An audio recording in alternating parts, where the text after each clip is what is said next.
just about anything they can get their hands on. But now the police are using cutting-edge technology to catch the bad guys.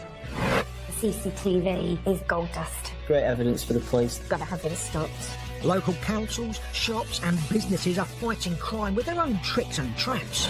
There's a eureka moment when you get that evidence. And the public are using secret cameras to make sure crooks get their comeuppance.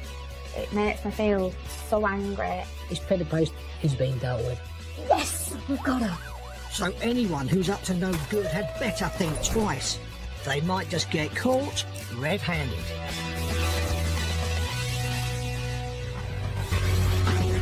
Today, a workman steals a 30-ton dumper truck and sets off on a frightening rampage. The people of a small town are terrified to discover he's heading their way. It was horrendous. He didn't have any concern of what he was doing or who he could have hurt. Even the police don't scare this dangerous driver. Rammed a police car, The truck is eating up their cars. Vehicle now being rammed, being pushed back. My concern was then, okay, if he's going to do that, what else is he going to do? The answer shocks everybody. Also today, a cold-hearted thief. He's not only stealing charity tins, he's targeting the ones that are full of money meant for sick children. I was absolutely disgusted.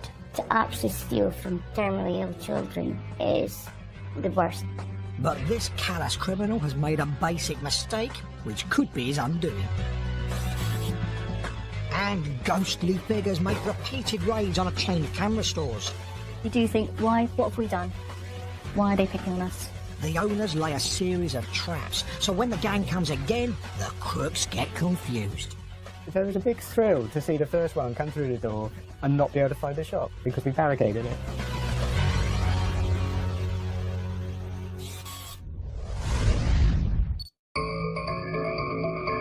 The small Suffolk town of Brandon lies next to Thetford Forest. Christine has been the town clerk here for 12 years. I'm a Londoner, but moved up to here about 30 years ago after I had a car accident, moved down near my parents and happened to move to Brandon. Ever since her accident, Christine has been passionate about road safety, so she campaigned to change the town centre into a pedestrian-only zone. It was just a free-for-all car park. And eventually it was signed off as a pedestrian area. We've got new planters, we've got seats, and people do socialise there. It's just made it a better, safer place. But Christine's safer place is about to become very dangerous indeed. A truckload of trouble is on its way. A Monday in July, just gone midday. Over 30 miles away from Brandon, at a quarry near Norwich, a 40-year-old workman has an argument with his employers and storms off in a dumper truck. And this isn't any old truck. Weighing 30 tonnes with wheels 5 foot high, this monster can be lethal in the wrong hands. Traffic cameras on the Norwich Ring Road catch the driver thundering through a red light and smashing into some roadworks. Norwich Detective Constable Andy Vincent is alerted. It's a very large vehicle and they're not supposed to be driven on the road, they're not designed to be driven on the road. The driver was driving this truck down a single carriageway, moving across into the other lane with cars just coming towards it. Those drivers had a fairly terrifying experience. Police cars are dispatched to pursue the truck. One of the police air service helicopters is also mobilised. Tactical Flight Officer Andy Wood is on board. As we go ahead, we start recording and we start downlinking our information to the control room so the control room can view exactly what's going on. The driver's hometown is Brandon, and that appears to be where he's heading. And it doesn't look like anybody's going to be able to stop him. A police car tries to get him to pull over, but he just ploughs on. 1-4 vehicles to A11, crossing lane 1 and lane 2, swerving to prevent the vehicle behind from overtaking. Up ahead, a policeman has laid a spike strip, a stinger, across the road to try and puncture the truck's tyres. It was that point I noticed that the vehicle took a sudden turn towards the officer. The policeman gets out of the way just in time.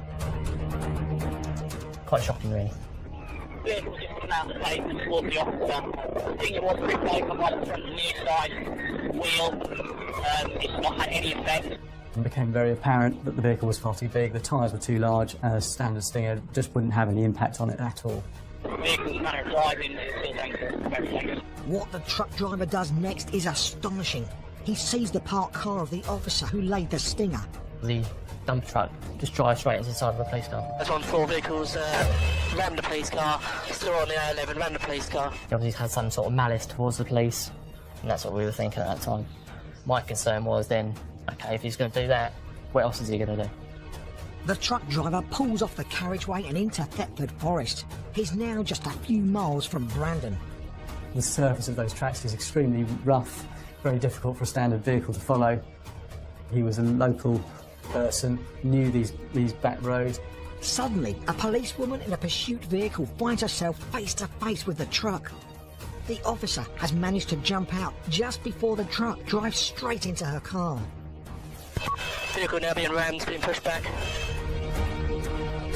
The truck driver continues towards Brandon. The police car he leaves behind is a write-off. From the helicopter, Andy sees 2 more police cars heading down the road towards the dumper truck. I immediately run to the patrol room and they try to get out of the way. A dashboard camera on one of the police cars shows it desperately reversing away from the oncoming truck. But it's too late to turn around. The 2 officers who were in that vehicle just had time to get out. Police control decide to change their strategy. The supervisor advised all the units to back away, and the thing that said to them was to follow this vehicle and wait for it to run out of fuel. After 2 hours of mayhem, the driver approaches Brandon. The damage to his truck means it's getting more dangerous by the minute. Due to the way he was driving, parts of the vehicle starting to fall off as well. The truck's tailgate is hanging off. That's probably a ton piece of steel, just flopping about. When the driver reaches his hometown, he drives headlong into Brandon's pedestrian-only zone. Christine is at the council offices in the town centre. I just looked up and I just saw this huge dumper truck. What on earth is happening? The way it was angled, it looked as though it was coming straight for the window because we're really in direct line. The truck careers through the precinct, sending pedestrians fleeing in terror. Christine bravely runs outside to try and stop it. It was an instinct, really, to protect the town. I waved my arms for some reason. I could just about see the person in the cab.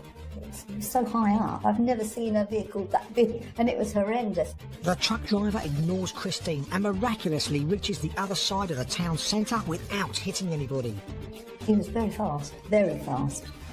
He couldn't have stopped even if he'd seen anyone. It would have been impossible to stop at that speed. On the far side of the pedestrian zone, the town's roads become narrow and the truck slows to a crawling pace. At this point, one of the police officers who was in one of the vehicles behind got out of his vehicle, approached the cab of the truck in an attempt to speak to the driver. He was met with some abusive language. The officer uses a special spray to stun the driver. It causes irritation in the eyes and the nose. The truck then continued to drive off. But very shortly afterwards, it became apparent that the driver was suffering the effects of this incapacitant spray. The truck stopped. He's still stationary, hasn't moved yet. A team of officers pull the driver out of the truck and arrest him. His rampage is finally over. No one was injured, fortunately. To the police vehicles, the damage was in the region of about £26,000. Christine struggled to come to terms with what had happened. I just was in shock because at that time of the day, normally you have mobility scooters, children from the playgroup, children from the school. It's an absolute miracle no one was injured. In court, the man pleaded guilty to aggravated vehicle taking, dangerous driving, criminal damage and driving whilst under the influence of illegal drugs. He was sentenced to 14 months in prison. The aftershocks of this driver's actions affected Brandon's townfolk for months. People tend to go on the outside, I noticed, for quite a while, under by the shops, rather than straight across the middle. So I don't think it spoilt it for Brandon, the incident. It just made people cautious at the time, but now I think we're back to normal.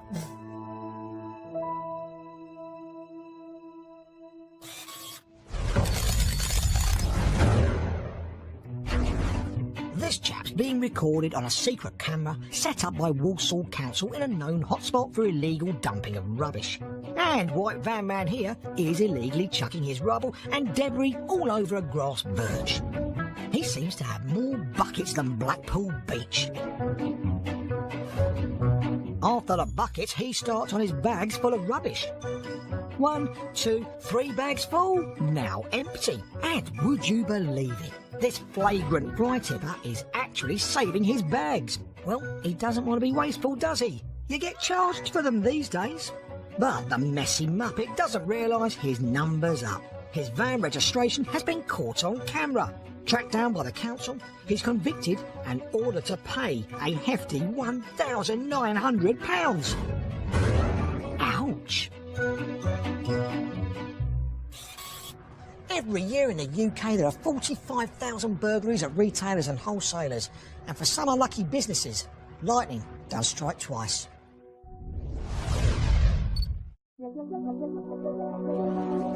Thousands of visitors come to Bournemouth on the south coast every year.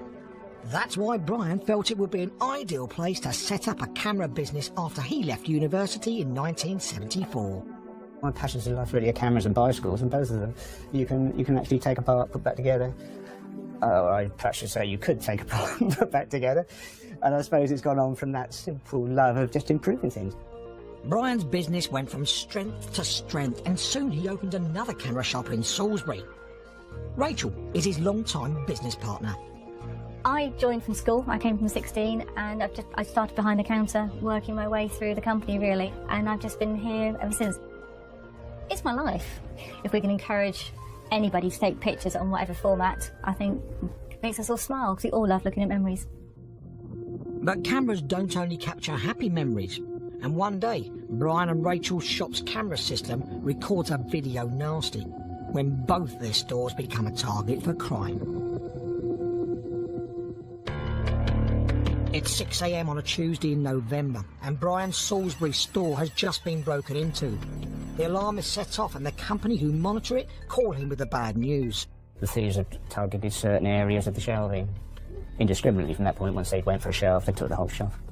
The men are seen coming out of the store carrying large bags. When the person who sees them goes up to one of the gang, they are threatened. They were told not to go any nearer because he had a knife, so he did back off because of the threat. The gang gets away with £28,000 worth of camera equipment. It really is a sinking feeling. Your faith is knocked with the world in general. The robbers knew exactly where to find the most expensive cameras and may have done a recce of the store beforehand. Brian and Rachel fear their larger Bournemouth store could be targeted next. It's our flagship. We promote Bournemouth more than we do Salisbury, so you think, are they doing a dummy run in Salisbury? So that increases your paranoia that they are going to come and get you in Bournemouth. Brian and Rachel increased security at the Bournemouth store. We did double check the CCTV, heightened that to make sure we were recording the various areas of the store. They also set some traps, altering the store's layout in the hope it might hold up the crooks. We did start putting different barricades up, just to give them a little bit of a challenge.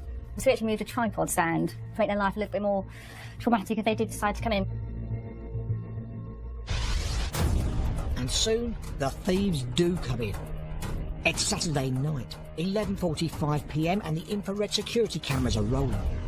At the close of business, Rachel placed a large tripod display across the gangway as planned. A ghostly figure suddenly appears. The masked man is confused by the shop's new layout. He's joined by 3 accomplices, and they pull down the display. Carrying 2 large bags, the men scurry behind the counter. They've worked out where the more expensive cameras are stored. They start ransacking the shop, and the alarm is triggered. I got the call from the monitoring company again at midnight to say there'd been a break-in at the Winton shop. The phone goes at 10 to 12. It was Brian just saying, yes, and that was all. No more words need to say anything else. Gives you that dry mouth feeling. So I jumped in the car. Brian gets to the store first and finds the police are already there. The thieves have gone, but they've left a trail of destruction. The back door had been beaten in. We thought the door was secure, but they kept hammering until the frame gave way. That would trigger off the alarm, and in the past that had been enough to scare off anybody who had a go. But this lot kept going. It is chaos. There was stock all over the floor. They'd literally just gone in and done a supermarket sweep, pulling the stock all from one end to the other to put it into the bag. Over £50,000 worth of goods has been stolen. I think you feel stupid because you hope your business is secure. And it's your livelihood. You do feel it is a personal attack. And you do think, why? What have we done? Why are they picking on us? Rachel checks the CCTV. It's upsetting to watch the store being ransacked. It's quite wrenching because you think, ooh, there's people running in. I think what's frightening is how quick it all happened. Even in the dark, these criminals knew where to find the expensive cameras and were in and out in just a few minutes. They weren't opportunists. It was scary thinking they had been in the store and watched us working on perhaps 2 or 3 occasions that we'd missed during the week.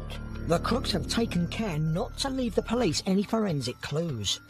They had hoods up, they all had gloves on, and you know, they clearly had some experience. But some of the robbers' features can just be made out on the footage. It's almost as if he's looking up at the camera, defying, oh, there's a camera, but they can't get me.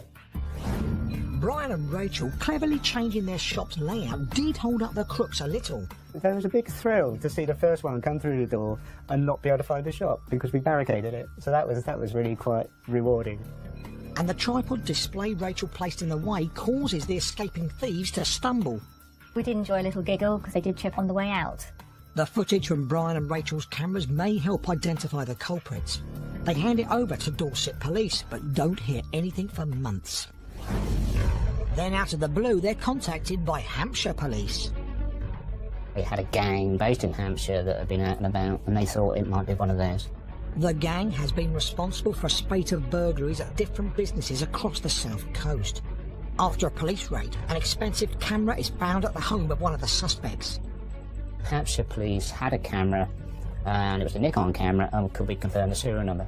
And then we were able to confirm that, yes, it was one of our items that had been supplied to us.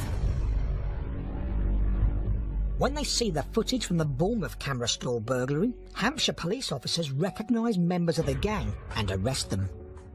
You can see very clear characters and distinguishing marks, so it is reassuring that, say, our cameras were useful at the end of the day for hoping to solve this crime. In court, a total of 7 gang members aged 22 to 29 pleaded guilty to conspiracy to steal. The offenders received varying sentences, with the longest being 4.5 years in prison. Brian and Rachel have improved their security and decided to put the burglaries down to experience. It's just part of the world, and hopefully it won't happen again. Life has to go on, doesn't it? We persevered and come through it, and we're still here smiling.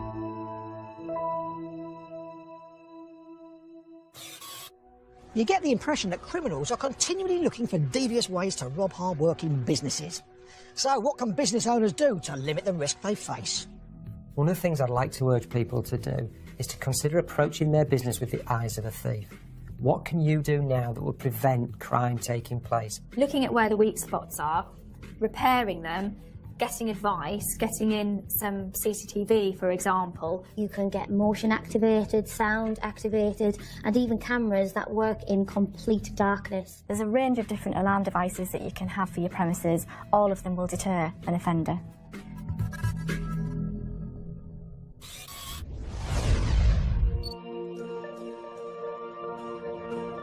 Aberdeen on Scotland's east coast is nicknamed the Granite City, after the hard grey rock used for many of its buildings. But as Keith, the owner of a local takeaway business, will tell you, this city has a soft centre. It's a lovely area.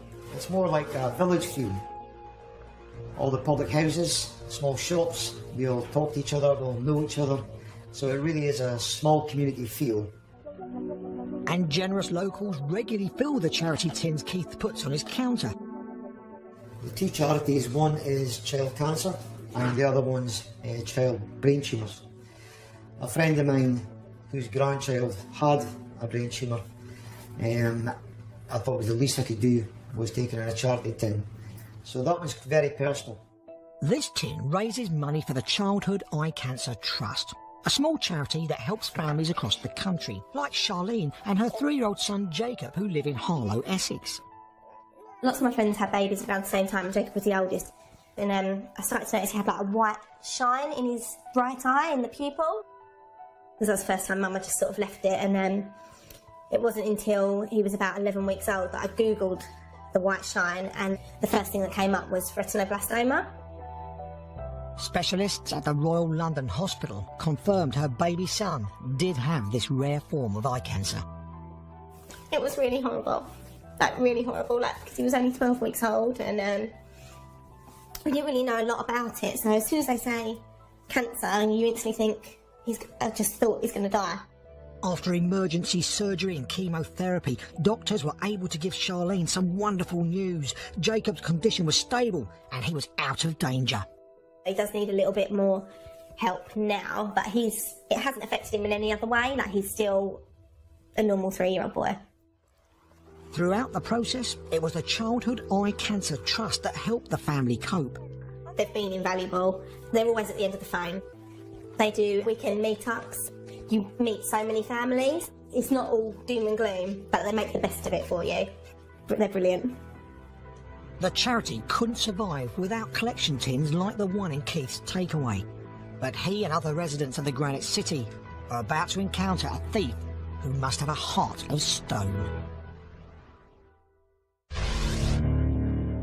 It's a Sunday night in November. As usual, the CCTV is recording at Keith's takeaway. There were a few people in the shop. It was round about closing time, so we're just running everything down. There's a man with a cap and a woman who've come in separately. The man ushers her along the counter to get served first, but he's no gentleman. Instead, he's moving her out of the way of what he's really come here for, the children's charity tin. Pretending to look at a menu, he gets closer. When nobody's watching, he picks up the tin and hides it in his jacket. Then he calmly goes to wait for his food. He's long gone by the time the crime is discovered. When we closed up, I noticed that the charity tins had gone. I checked back the CCTV footage. It was a shock to the system when you actually see the act. The tin was nearly full. It could be anything from £70 to £150. Very hurt and sad that someone would take a charity job, more so because it was the charity that's very personal to myself. So I was very aggrieved at the time and really sad, really sad. To make it worse, on the same night, the crook in the cap commits another callous crime against another children's charity. He obviously feels these tins are the most lucrative. He walks into this pub just around the corner from Keith's takeaway. Bar manager Alison is on her shift. This man come up to the bar, I say hello and what have you to them, but as you do, greet them nicely, and he asks for his pint. The man pays his money and sits down to drink his beer. Never thought nothing, just thought, nice customer. He spoke away. He sat himself directly opposite a charity tin on the bar. It is really important to us. It actually is for terminally ill children. When Alison's distracted, the man takes out a tool he's brought with him to cut the cable tie that secures the tin to the bar. He waits for a few moments to check the coast is clear, and then picks up the tin, putting it under his coat. He comes away, puts his drink at the end of the bar, and just leaves. After closing time, the pub staff discover the tin's gone and realise the man must have taken it. To actually know that he knew what he's going to do, and I'm being so nice to him, it just isn't right. To actually steal from terminally ill children is the worst. There was around £100 in the tin, but the thief has made a foolish error. A flat cap isn't the greatest disguise in the world, and the pub security cameras clearly show his face. The police arrive and take the CCTV footage away to begin their investigation. Bar staff ring around to see if any other local businesses have been hit. The following morning, the Wagleys then contacted myself. Then I let them know that I also had mine taken as well the same evening. The police then came here for a statement. The CCTV footage shows it's the same man. A man who stupidly doesn't seem to realise pubs and cafes have security cameras. The pub puts the footage of their charity tin theft out on the internet in a bid to identify the flat-capped criminal. There is public outrage. We got some checks sent because everybody was touched by it. And soon there's a breakthrough. Alison gets a tip-off about the thief's identity. We got a phone call from an anonymous caller from the town he was living in to tell us his name and address. And because they had obviously recognised this guy.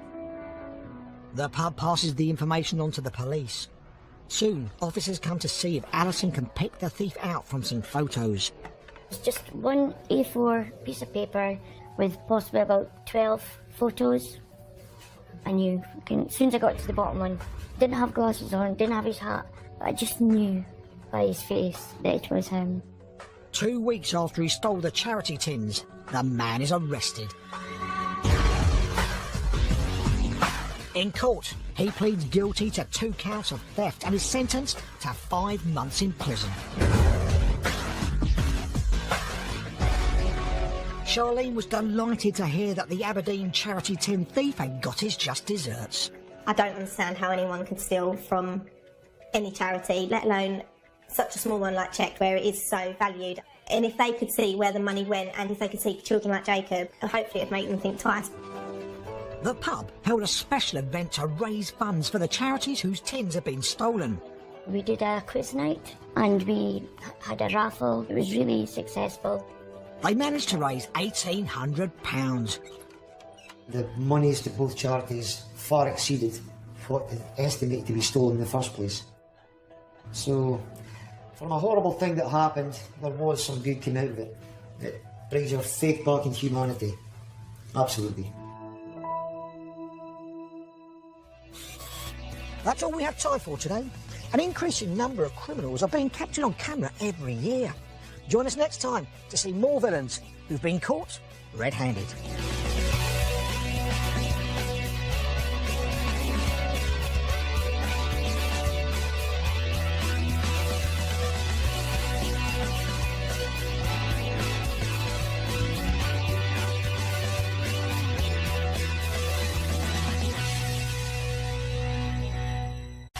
Just about anything they can get their hands on.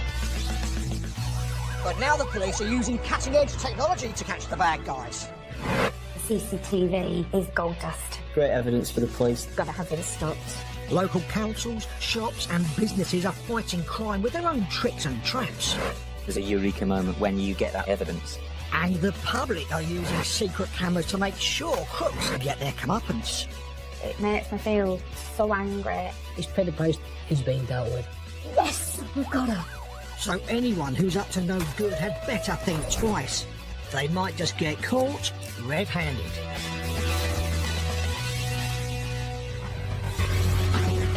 Today, a workman steals a 30-ton dumper truck and sets off on a frightening rampage. The people of a small town are terrified to discover he's heading their way. It was horrendous. He didn't have any concern. He's also mobilised. Tactical Flight Officer Andy Wood is on board. As we go ahead, we start recording and we start downlinking our information to the control room so the control room can view exactly what's going on. The driver's hometown is Brandon, and that appears to be where he's heading. And it doesn't look like anybody's going to be able to stop him. A police car tries to get him to pull over, but he just ploughs on. 1-4 vehicles to A11, crossing lane 1 and lane 2, swerving to prevent the vehicle behind from overtaking. Up ahead, a policeman has laid a spiked strip, a stinger, across the road to try and puncture the truck's tyres. It was that point I noticed that the vehicle took a sudden turn towards the officer. The policeman gets out of the way just in time. Quite shocking, really. Vehicle just coming out of the pavement towards the officer. I think it was pretty close on like the front and near side wheel. It's not had any effect. Because to see the first one come through the door and not be able to find the shop because we barricaded it.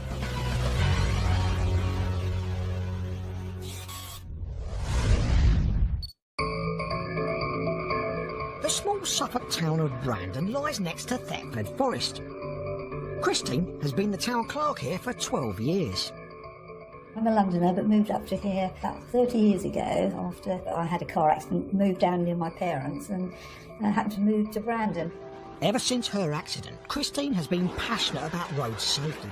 So she campaigned to change the town centre into a pedestrian-only zone.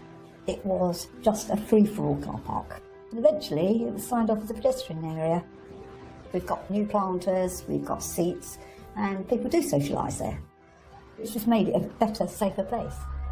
But Christine's safer place is about to become very dangerous indeed. A truckload of trouble is on its way. A Monday in July, just gone midday. Over 30 miles away from Brandon, at a quarry near Norwich, a 40-year-old workman has an argument with his employers and storms off in a dumper truck. And this isn't any old truck. Weighing 30 tonnes with wheels 5 foot high, this monster can be lethal in the wrong hands. Traffic cameras on the Norwich Ring Road catch the driver thundering through a red light and smashing into some roadworks. Norwich Detective Constable Andy Vincent is alerted. It's a very large vehicle and they're not supposed to be driven on the road, they're not designed to be driven on the road. The driver was driving this truck down a single carriageway, moving across into the other lane with cars just coming towards it. Those drivers had a fairly terrifying experience. Police cars are dispatched to pursue the truck. One of the police air service helicopters concerned of what he was doing or who he could have hurt.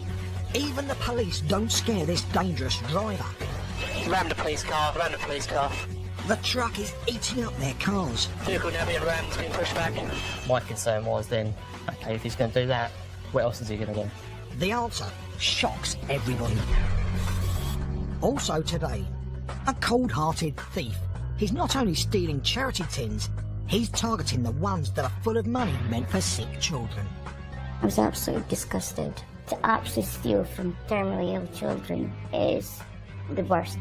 But this callous criminal has made a basic mistake, which could be his undoing. And ghostly figures make repeated raids on acclaimed camera stores. You do think, why? What have we done? Why are they picking on us? The owners lay a series of traps, so when the gang comes again, the crooks get confused. There was a big thrill